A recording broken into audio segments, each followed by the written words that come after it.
नंगे होना है। पूछो क्यों? क्योंकि मेरे कायद ने कहा मैं अपना फैसला अल्लाह पर छोड़ता हूं।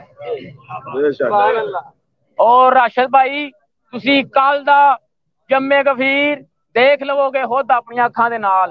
कल हो सकता मैं कवरेज ना कर सका क्योंकि मैनू भी यह शरफ हासिल है कि जो मेरा कायद या मेरे कायद की बेटी गुजरां ने पैर रखिया मेरा मोबाइल निकल गया।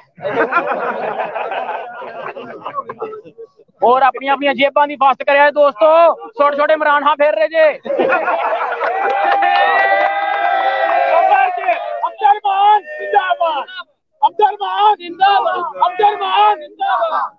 ओया गुजराल दी वाम एक अदना वर्कर ने इन्ना प्यार कर दिए और कायद ने कितना प्यार कर दी होनी।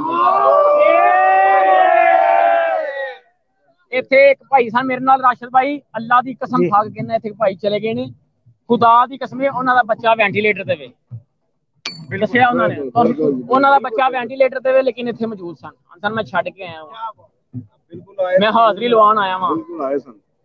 ओए मियां नवाज शरीफ तू केड़ी किस्मत लेके आया, तेन हुआम इन्ना प्यार करदा। सुभान अल्लाह। ओए मैं सदके जावां के डसके जावां मैनू पता ही नहीं पे लगदा। जबरदस्त जबरदस्त भट्ट साहब तुहाडा बहुत टाइम ले लिता, मैं वेख रहा तुहाडा माशाल्लाह बड़ा बड़ा माहौल है, बड़े खूबसूरत